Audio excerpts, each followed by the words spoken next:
In this evening's KX Conversation, recognizing and honoring those who gave the ultimate sacrifice, protecting our freedoms. There's a special dedication happening this weekend at a park right in Bismarck where you may not be too acquainted with just yet. It's new. Talking with me about that today is Dwayne Sand with the North Dakota Heroes Foundation, talking about the Fallen Soldier Battle Cross and Memorial Wall. Dwayne, thanks so much for being here. Joel, my pleasure. Thanks for inviting me. So, the new park, it's really meant to honor some of the soldiers from around the North Dakota area, talking about what you wanted to put together. Tell us about this project, what it took to put this together.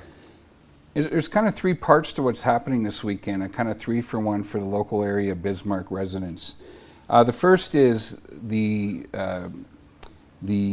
Clear Sky Edition housing development that was opened about 3 years ago, with streets dedicated to all the last names of North Dakota Army National Guard guys who were killed in Iraq and Afghanistan. And that was actually built by Matt Geiger and his partners. But when it was planned for completion, and the east end of the housing development is a new park for all residents called Heroes Park. And it's on the east side of the development, and the development is roughly a mile east as the crow flies of the old fairgrounds on the intersection of Main Avenue and the Expressway. So Matt Geiger and his business partners built up the park, picnic tables and a few nice things for kids to enjoy and parents, and donated it to the city. And now the city will be taking control and be a ribbon cutting there where the city takes possession of the park. And in the middle of the park is a wall with pictures of all the 14 National Guard soldiers killed in Iraq and Afghanistan. I don't know if it's just a reflection of just the passage of time and how we sort of get stuck on certain memories. It's so hard to fathom that, the 9/11 attacks happened over 20 years ago now. Right. Meanwhile, we had quite a few servicemen and women serving in combat, Iraq and Afghanistan. A solemn honor and a tribute like this, what does that mean in terms of keeping their names at the front of people's minds? Well, I think it's not just important that we do that as adults, now as a father, a husband, soon hopefully to be a grandfather.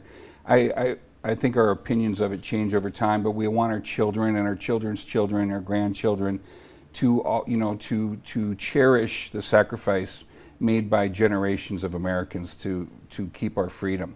And it shows and reminds us and teaches us that freedom isn't free.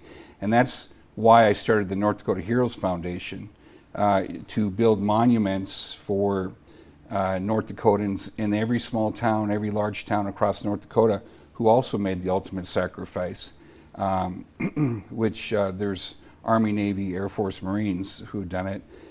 This weekend we're doing 6 soldiers from Bismarck area in addition to the park.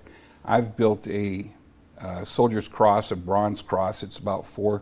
I buy them from a foundry in Maryland, and this is the 7th I've brought to North Dakota and built in a town in North Dakota. Bismarck's unique because we have it's not a great statistic but to brag about, but we have 6 soldiers from Bismarck who have made the ultimate sacrifice. And my Soldiers Fallen Cross dedication and unveiling on Saturday after we do the ribbon cutting for the park is in honor of those 6 Bismarck area boys, 4 National Guard, 2 U.S. Army active duty who died in Iraq and Afghanistan. Anything else you want to say, I guess, talking about Saturday's ceremony, if people are coming out, any neighbors who want to pay tribute, what should they expect? Well, there's going to be a lot of people. We have 4 golf carts that will be ferrying people from their cars to the park. We've reserved all the parking spots near the park for what we expect to be over 200 or more motorcycles. The North Dakota Patriot Guard and several North Dakota motorcycle clubs are going to be there.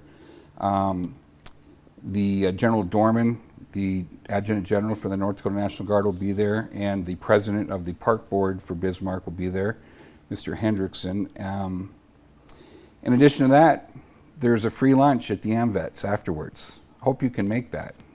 It sounds like a fantastic weekend. My guest once again is Dwayne Sand. We're talking once again about the Heroes Park Memorial happening this weekend. If you need mark it on your calendar. It's going to be Saturday at 10:30 in the morning, starting with that very fitting tribute. Dwayne, thanks again so much for being here. It was my pleasure. Thanks for having me. Absolutely.